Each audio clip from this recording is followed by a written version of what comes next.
Game 6 between the Celtics and Sixers was like a play in 3 acts. And like all good stage performances, it kept you guessing at every moment. While I've had to point out the ups and downs of Marcus Smart's play for years, I've always rooted for him to figure it out and put it all together. So I needed to use a Boston song to help describe the happiness I felt while watching him play so well. In fact, it was...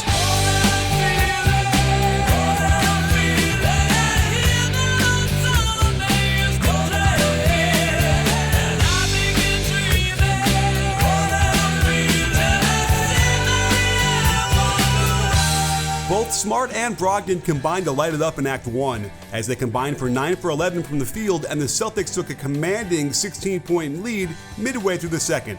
Watch Smart direct traffic by telling Horford to go pin down for Tatum, who catches Harris a step behind and collapses the defense with a nice spin drive. With Robert Williams in there, Harden has to sink. Tucker splits the difference but can't get there in time as Smart just catches and shoots the 3.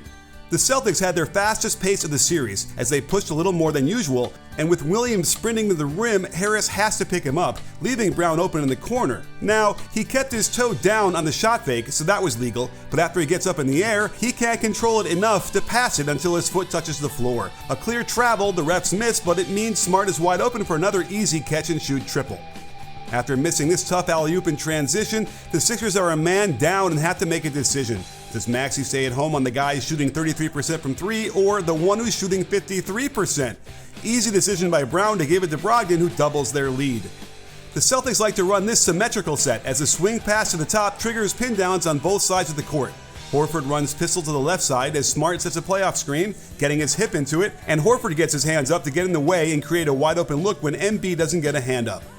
More transition in the first quarter as House picks Brogdon up early to prevent him from pulling up for 3, so a simple acceleration gets him into the danger zone with Embiid closing fast. Notice how he gathers with the left foot down. Legally, he's allowed 2 more steps, but by jumping off the next step, he tries to get it off before Embiid can block it. Now, this was called a goaltend, give Brogdon 2 points, but it is clearly a bad call as it neither hits the backboard first nor was it on the way down. Out of horns, they let Derek White run the point. Notice how Embiid sends House up so Philly can just switch the pick and roll. But that means he now has to guard Tatum on the perimeter. House feels compelled to double this, and Harris needs to trust that his teammates will cover for him and just close right out to the corner. This gets the Celtics a wide open corner 3 for Brogdon. More transition as Williams' long arms can slap the offensive rebound away from Embiid. We almost never see a traditional 3-on-2 fast break, and this might be the best looking 3-point shot I've ever seen from Smart. Decisive, great rhythm, balance, and the lead is growing. Don't forget, the ball is always the most important thing, so it made little sense that Harden would stop guarding it to pick up a guy who hasn't been able to hit a 3 all series long. As a result, it gives Smart a clear path to the hoop. Watch Smart extend his last step slightly longer while showing the ball towards Williams. Embiid completely goes for it, and Smart's got a layup. By continuing to push the pace, they're trying to wear Embiid out. Granted, it looks like he's getting pulled down by Horford, and so he's a little slow getting back, as Brogdon executes a nice up and under that somehow avoids the block attempt and gets the kind roll. If you're wondering how the new starting lineup worked with Robert Williams in for Derek White, these numbers paint a pretty clear picture. The key is on defense, as it allows Smart to guard Maxey and Williams to patrol the paint off of PJ Tucker. This rotation does a lot more to Harden than Smart would have. Again, Smart would have been on Tucker here, instead Williams gets to contest this floater just enough into a miss. The Sixers go really small, and instead of matching up, the Celtics got Williams in there to contest what would have been an open floater into a miss. So let me apologize to Marcus Smart for doubting him, and I am thankful to see him be so vital to the Celtics' fortunes in a high-pressure, must-win game.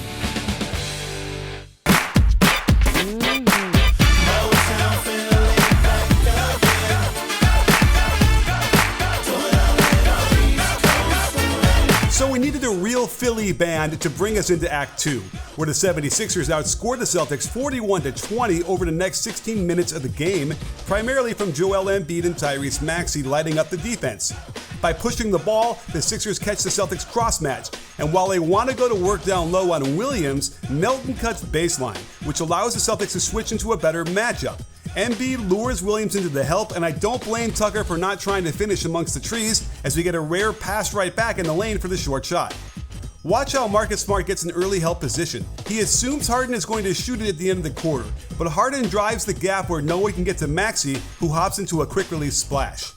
In the third quarter, Jaylen Brown is a safety and he needs to be the first one back on defense. After Tobias Harris makes one of a series of great defensive plays, we see Brown went to Tucker on the left side of the floor instead of staying middle, and Maxey is simply too fast on this excellent strike from Harden. Harden brings Horford's man up to force a switch and attack. Brown does a nice job to squeeze through, allowing Horford to stay on Harris. So they flip this screen to take advantage of Brown's zealousness to get around that screen. Great crossover to reject it, and now the Celtics are in trouble, as Williams can't get there in time to stop Embiid's pull-up. Clearing a side is a great way to let these two premier offensive players work together. I never like allowing the inside ball screen to be used towards the middle. It forces the defense to collapse versus making the ball handler go to the baseline. When White tries to reach in, he created a long closeout for himself, and Maxey attacks on the catch for an easy free throw line jumper. When Brogdon got a step on Yang, I'm sure he was anticipating a lot of contact, so he doesn't realize Harden is jumping in there for a terrific steal. And we get to see Maxey hold down the speed button. As an off-foot reverse, it is almost necessary to double pump like he does to generate enough power to get the ball up and over the rim. And this felt like the beginning of the end for the Celtics season. Philly had come all the way back to take the lead, and Williams has to stay at home until Brogdon can get back in front of the ball. Embiid gets the long closeout and shot fakes right by him, and 2 giant strides later, he's laying it in to increase their lead as Philadelphia has gone from Boyz to Men, ABC, BBD. But let's not forget that this game was pretty ugly for most of it. A low-scoring slog that had everyone pulling their hair out, and no one in the building was more troubled than Jayson Tatum, a guy the Celtics rely heavily on, who laid an egg for 28 minutes. And as he kept hoisting them up, it must have felt like the basket was so far away from me. He's never been able to really overcome his struggles with having his eyes down on his drives and then getting stripped by defenders. And even though he turns this into a point-blank shot, the rim still must have seemed so far away from me. So far, I just can't see. You could tell he was just off in this game, as he catches the ball with both feet off the floor, then takes 3 steps into the layup. He probably knew he traveled, which sometimes causes players to miss point-blank shots. The Celtics continue to give him opportunities to shake himself out of his doldrums with isolations. Notice the eye gaze down to the ground directly in front of him, and he never gets them up to the target until way late. He tries to stretch this last step out against good defense, so he's not balanced and misses it badly. They use the pick and roll to force a switch and get him on a mouse in the house down low. I like how Embiid shows the double, but look how he extends his arms out hoping to draw contact. When it doesn't happen, he's stuck in an awkward position to release the shot. Great read by Smart on the drive not to challenge Embiid and fire a strike to the open Tatum. And the mechanics look good, but he's off to the right by several inches. And in the midst of the Sixers' run and the Celtics desperate for someone to score, watch how Harden won't let him out of the corner with the positioning of his feet, while Harris can guard Smart and also take away the drive. He gives it another try, but a jab step three-pointer while you're struggling isn't going to get things flowing. Down the stretch, it was the Sixers who must have felt like the basket was so far away from them, but it was primarily the lack of functioning of their offense that doomed them. Remember, their bread and butter is the Harden Embiid pick and roll. Unclear why they go away from it, having lost their lead late. That said, Maxey creates a closeout for Embiid to attack, but Horford doesn't actually close out, allowing him to stay in front and invite the pull-up. This is a pretty good shot and misses by an inch. Horford does an excellent job squatting in front of Embiid so Tucker can't set a screen on him. But this is the problem. With Tucker still hanging out here after he's screened, it allows Marcus Smart to zone up the very hole Harden should have had to the basket. Horford ran away from the ball early. Instead of Harden to the rim, he now can't make the roll pass to Embiid, and the spacing is terrible. Tucker is probably doing something illegal, but instead of Maxey catching and shooting the wide open shot, he strangely dribbles first, and this becomes heavily contested. Tucker had been shooting very well from behind the arc and was unusually aggressive with them in Game 6. With Smart ignoring him to help on the Embiid roll, they take a chance by giving up the open jumper. I think PJ knew right away it was off, judging by the leg kick he does in the follow-through, but the Sixers track it down. Tucker is open again for the very same reason, but he thinks better of it, and when Harden gets into the lane, Horford comes up huge again with a clean strip.